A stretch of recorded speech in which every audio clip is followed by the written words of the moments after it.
Corsairs as they pop out. He's trying to. If a Corsair pops out right now, it'd be epic. No, he's gonna have to run away because the cannons are gonna morph in and kill off those Scourge. So S2 is now setting up his sim sitting. He's setting up his Sunkens and such. Very smart move. He's not waiting too long as some players do. Very, very intelligent to get that up early. I mean, it's also intelligent to hold things off. Is he going to get in there? He manages to kill off the Scourge before they land. I think a single Scourge landed on one of those Corsairs and another one. I don't think he's lost any Corsairs yet. It looked like one Corsair pops, but those Scourge go down. He's got enough Corsairs that he's got a critical mass that if he targets those Scourge and the Scourge are not coming in from different angles, he can kill them off. Never mind, but in that case, they were moving. They didn't get enough shots off before the Scourge landed, and he kills off a single Corsair. And I like what S2 is doing. Zerg's been playing a little bit more defensively in this sense lately. And again, he had them moving, and so they weren't able to get enough shots off, and not +1 weapons yet either, so they weren't able to get enough shots to kill off those Scourge as they came in. And so he's doing a really good job of sort of cutting down on those Scourge count. But look at this. He's actually got Spore Colonies at his expansions before getting Sunkens. He knows that he spent a lot of money on those Corsairs, and they're going to be the biggest threat for now. So he's only gotten Spore Colonies as expansions. He needs to get a Sunk up, though. Otherwise, some kind of a ground push could do a lot of damage. He's got a decent amount of Corsairs. He's got the shuttle out now. He's got the Reaver and the shuttle. Scourge are parked in the lane, in the air traffic lanes. And, we're seeing some first-person view. He's trying to chase down those Scourge with his Corsairs. Well, the shuttle, he doesn't want to get the shuttle too far away from those Corsairs, otherwise he's going to lose that. The shuttle basically needs the Corsairs to protect against Scourge. Otherwise, Scourge could pick off the shuttle. Whoa, that was a close one. If those Scourge had been a little bit more on top of things, they could have picked off that shuttle. Now he's running in. He drops off the Zealot first. Reaver drops out. He's going to get a couple kills there, and now he's going to hammer away at this colony in the corner. With the Zealot as well, and a Spore Colony. Oh, no, he doesn't. He stops attacking the Spore Colony. Okay, the Zealot finished off the Spore Colony. That Reaver's in a little bit of danger. He's doing a good job of attacking with the Hydralisks, and the Hydralisks are not bunched up, so they're taking a lot of pot shots, basically, or not taking as many shots. What am I trying to say? The Scarabs end up being pot shots, basically. They're only killing off single Hydralisks instead of multiple Hydralisks. That shuttle is very badly damaged, as is the Reaver now, though, so he's going to have to retreat until he gets some energy back up there. But he's managed to drop a probe off in the interim and get up a third base. S2 has gotten a fourth base in the top right-hand corner, and that's really pretty unassailable as well. I really like that Spore Colony kind of on the cusp there. He got in there and killed it off just as it was morphing in.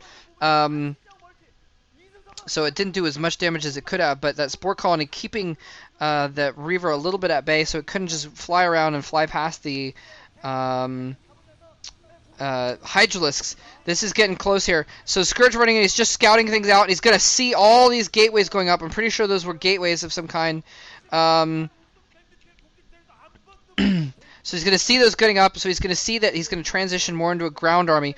Probably going to start producing a lot more Zealots and Dragoons, well, obviously, and start getting a ground army up there off those three bases. I'm curious to see if he's going to go for mass Sarah Reaver. We only see a single robotics facility so far, so probably just, and all the gateways, obviously, are indicating that he's not going to go for a mass Sarah Reaver too much, but what I mean is I'm curious if he's going to continue making those, or if he's just going to just transition out of him and not make any more at all. Here he comes in with several Corsairs. He's killing off some Overlords.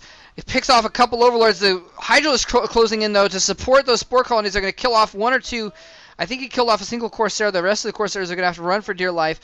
He does have that fourth base up and running really well. He's got decent probe saturation at all four of his bases. Probably going to start thinking about getting another base. Catches those Overlords off guard. Picks off another couple there. I'd be really curious to see what his supply count is. Usually the Zerg is going to have some extra Overlords around just because of this kind of thing. But man, look at this. Tons of gateways going up. Pylons going up to support those gateways as well. Templar Archives out as well now. Single Reaver on that island is going to make for a nice defense. He probably needs to get a couple more cannons down there to protect that Reaver. But it's going to make it so he can't just drop a few Hydralisks in there and kill off that base. Although actually he still kind of could. Or a few Mutalisks actually would be really effective if he gets the Mutalisks out there. A lot of Zerg players lately have been even when they have a ton of Corsairs in the air, they've been building a bunch of Scourge and trying to say, no, I'm not going to let you take control of the air. I'm not going to let you keep it. And building tons of Scourge and just trying to pick off those Corsairs, you're just wasting almost tons and tons of Scourge to get control of that air. The air can be such a tactical advantage, especially for the Zerg player. Protoss player, if they have map control, control of the air, then it's not as big of a deal, because the Zerg player is going to go for mass Hydras anyways, and kind of forces him into mass Hydras, though. And so that can be something that can be effective.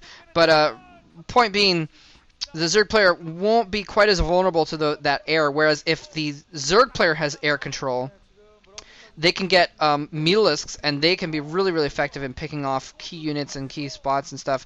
He's going to go in there and see that the Hive is morphing. He's going to try and pick off some more Overlords. He's spotting those... spotting those lurkers morphing as well, just picking off, and they just showed his first-person view, but I forgot to look at his supply count there. Anyway, S2 starting to mass Zerglings, which means he's getting Hive Tech. Once he gets those Adrenaline Gland upgrade, the Zerglings are going to be massively effective. Well, except against Reavers, but against Dragoons they're going to be very effective, though, and they're going to be very effective for sniping buildings and such as well.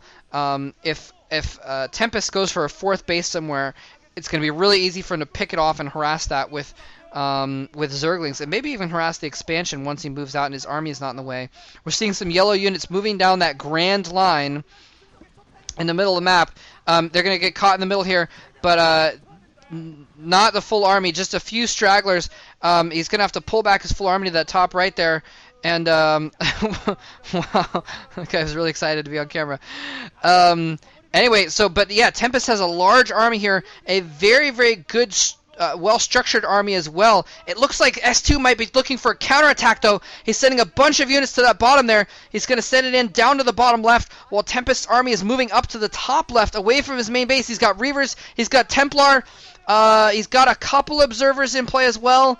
The Observers and the Reavers are going to be able to take care of those Lurkers pretty easily. He's going in with a lot of units. Storms going down. He burns some Storms on those units so that it doesn't have the Storms for the Lurkers. The Lurkers doing a lot of damage to those Zealots. Units coming in from both sides. He didn't go for a counterattack. He tried to go for a flank. S2 is just desperately trying to get units out now, but those Reavers are holding off tons of units from the side. But now a clump of units coming in from the side there. It looks like they might snipe the Reavers. No! Oh, man. Zergling's not the best. If he'd had Hydralisk there, he could have sniped them. That Reaver's getting tons of damage, but the Reavers finally go down just to sheer masses of Zerglings. They just kept coming and coming and coming, and finally kill off the Reavers. But more reinforcements are on the way. If he can pick off those reinforcements, S2 is going to have a really solid chance of finishing that off there. Meaning S2 could, if he could. Finishing off the army is what I mean to say. Finishing off this clump of units now, pushing down towards his natural expansion. There's High Templar there as well that have just arrived. He did not manage to pick off those reinforcements. The SKT T1 coach looking very, very concerned here as the natural expansion of his Zerg player is under attack. And the hatchery is going down. He's got a single sun colony there. The spore colonies are going to keep the observers at bay, so he can't kill off those lurkers quite as easily, but it doesn't matter as much because he's got the Templar there to storm the lurkers instead. But here's the counterattack, beautiful counterattack going into that new base, the 4th base there. But even if he's going to kill off that 4th base, but it's not quite going to be enough, I don't think, as his natural expansion is now under attack. Actually, he may not kill. No, I think he is going to kill off that base at the very least. He might kill off that army. Yeah, okay, that base is definitely going to go down. I saw some DTs heading down there, but it looks like they got killed off or they retreated. S2 fighting for dear life here. He's just barely trying to plant down lurkers here.